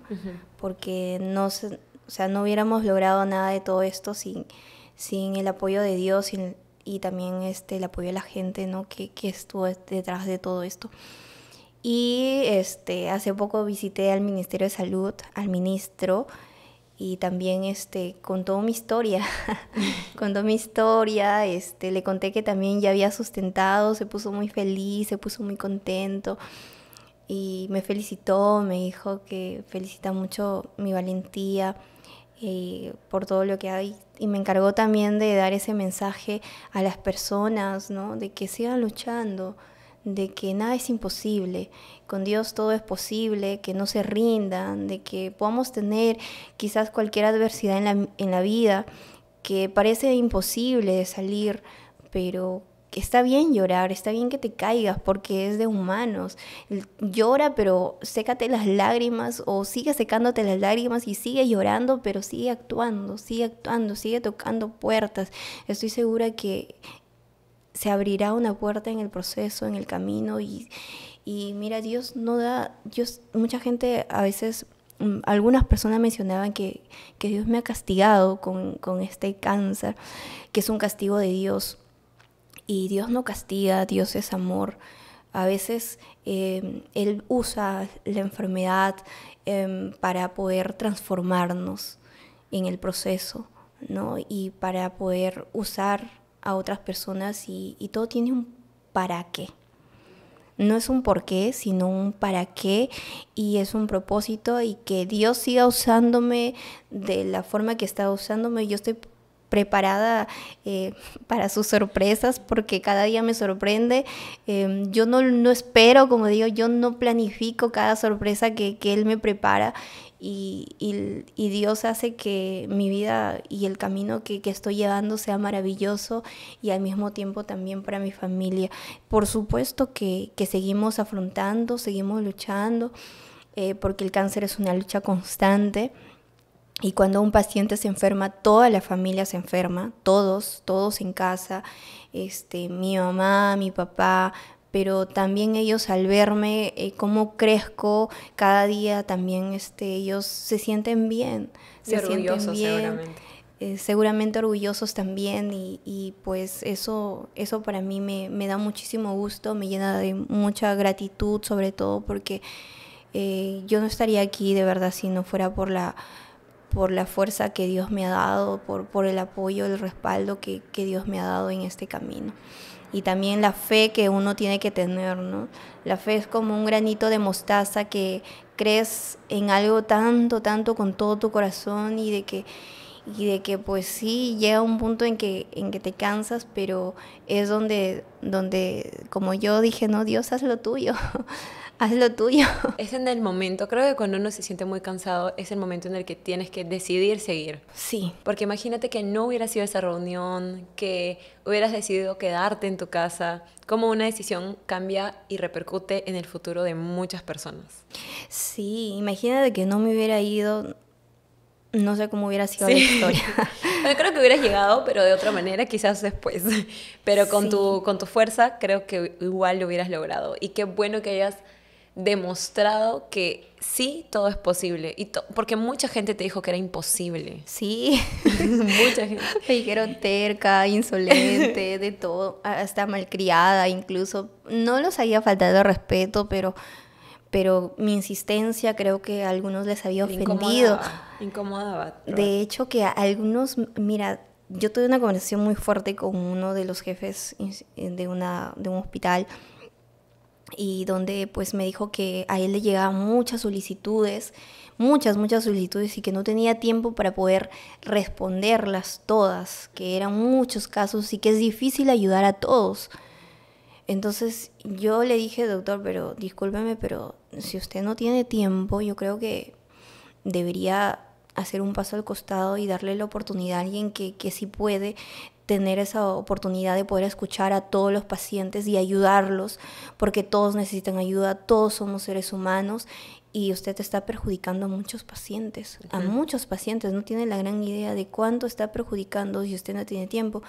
Y me dijo, me mencionó también que la economía del país era peligrosísimo si es que se invertía en medicamentos tan caros. Entonces yo le dije, doctor, yo le recuerdo que yo estudié medicina, yo no estudié economía, eso déjelos a los economistas, al Ministerio de Economía, para que pueda ver la economía del país, ¿no? Yo estudié medicina para poder ayudar a los pacientes, no estudié economía. Se sintió ofendido, se sintió ofendido. Porque él también era doctor. Ajá, también era médico, pero yo tuve que ser sincera y tuve que decirle la verdad, ¿no? Sin faltarle el respeto, ¿no? Con todo el debido respeto, doctor, le mencioné, ¿no? Esto no me parece correcto. Yo creo que siempre se puede hacer algo por un paciente. Siempre hay una opción para poder ayudar, para poder hacer algo por el paciente. Yana, ¿qué metas tienes a futuro? ¿Cómo te proyectas en los siguientes años? Mira, tengo muchas metas. De hecho, me encantaría hacer una especialidad, ya que espero el título. ¿Qué especialidad te gustaría hacer? Estaba pensando en salud pública, ¿no? O en investigación, para poder investigar más medicamentos. O también oncología, es mi tercera opción. Y pienso también viajar a otro país, ¿no? Quiero viajar, quiero conocer cómo en otros países manejan estos casos de los pacientes. Lo poco que he podido conversar con algunos pacientes que me han mencionado, por ejemplo, en España, los casos de enfermedades crónicas, sí les dan las opciones de los tratamientos actuales que están saliendo, ¿no? Mira, y hace muy poco el ministro de Salud me dijo que le encantaría que sea ministra. Sería muy bueno. Sí, ¿por qué no? Claro. Me llenaría de mucho honor, de mucho orgullo. Y creo que si yo fuera ministra, ¿sabes? Haría muchas cosas, empezando por las atenciones en el caso de las enfermedades más crónicas que no pueden esperar, como el cáncer, ¿no? ¿Qué cambios haría? Por ejemplo, que un paciente se pueda atender en cualquier hospital de manera oportuna, que se pueda atender por el salud, que se pueda atender por el SIS y que se atienda donde sea, pero rápido. No necesita, no que las referencias, que aquí allá... La cola de citas. Que la cola de citas, no. O sea, si no hay cita en ese hospital, pues me voy al otro hospital y ahí me reciben, ahí me atienden y ya.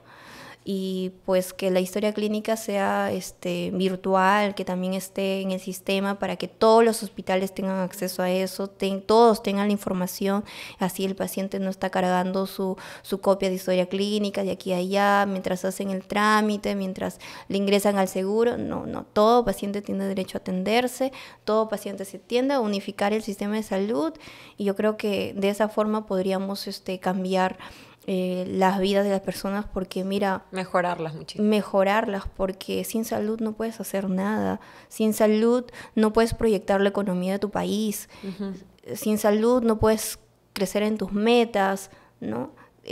Pero ayudándole a este paciente a que siga con vida, que siga teniendo, que siga respirando, puedes hacer muchos cambios. Mira cómo el Ministerio de Salud, con esa decisión que ha tomado ahora, ha transformado la vida de muchas personas, y uno de los ejemplos puede ser la mía quizás, ¿no?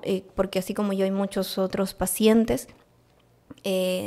Ahora ya estoy a punto de recibir mi título y sigo soñando, ¿no? Eso es lo que se quiere con las personas, y pueden aportar mucho también a la economía del país.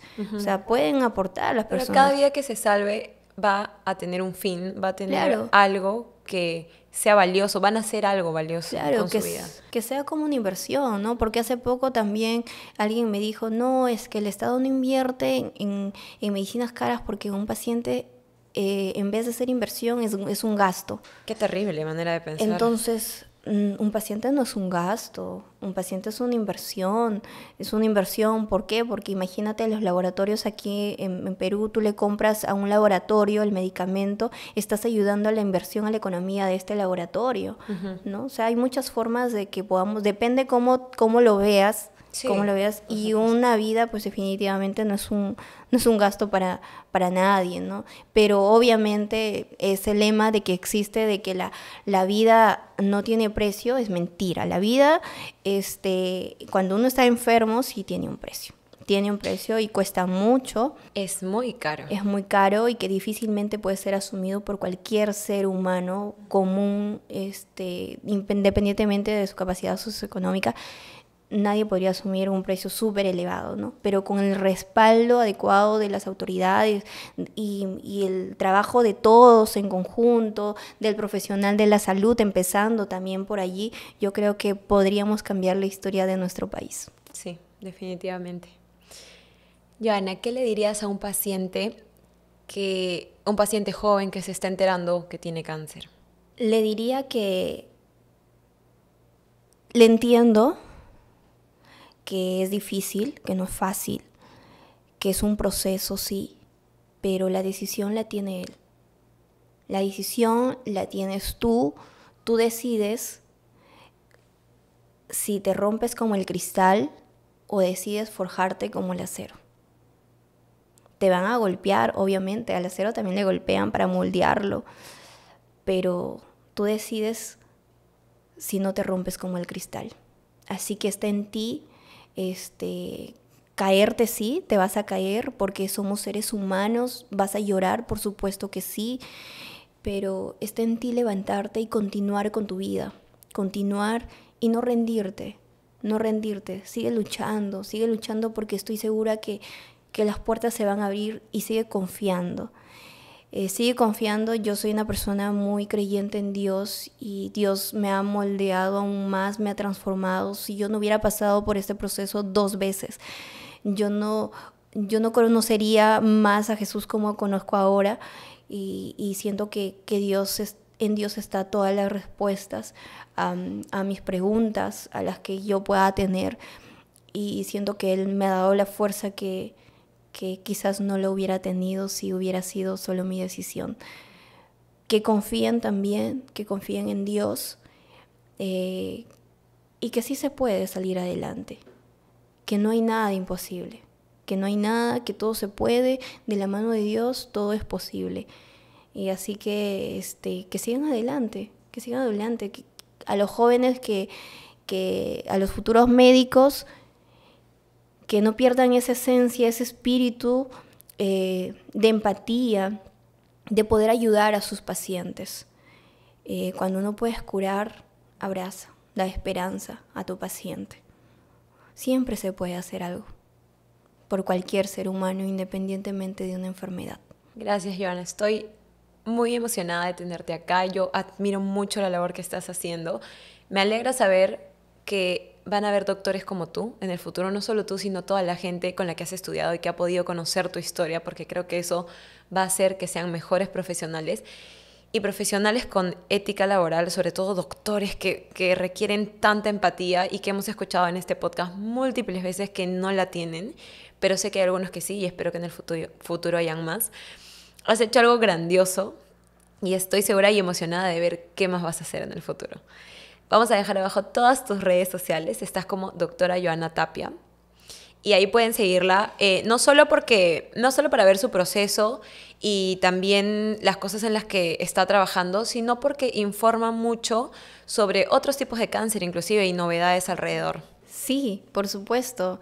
Van a conocer un poco más de historia, aunque ya lo dije todo, pero también de todo lo que hago, ¿no? Hay algunas fotitos, hay imágenes también. Ayudo también a las personas a entender cómo salir adelante en un proceso y también a informarles sobre que sí se puede acceder a un tratamiento, sobre todo si es en Perú, y que todo es posible, que todo es posible. Trato de también contarles un poco mi proceso, porque a veces, si bien es cierto, también caigo mal en la salud, pero también me recupero, les cuento mis logros y todo lo que voy avanzando, todo lo que voy luchando también por todos los pacientes aquí, y espero que Dios siga dándome la fuerza necesaria para poder continuar, para poder seguir ayudando, para poder seguir siendo la voz, y que Dios siga usándome como Él quiere, ¿sabes? He dejado que Él siga usándome a su manera, y que me lleve a los lugares que Él quiera hacerlo, que estoy preparada para sus sorpresas, para todo lo que viene, y muy agradecida también con todas las personas que me apoyan, con todas las personas que me acompañan, que son parte de mi lucha, y mi frase es venciendo el cáncer juntos, porque sé que no estoy sola, porque estamos todos juntos en esto, y que vamos a salir adelante, vamos a lograrlo, por más de que nos hayan dicho que pues para la ciencia solamente se pueda controlar, no se pueda curar, pero no sabemos del poder de Dios.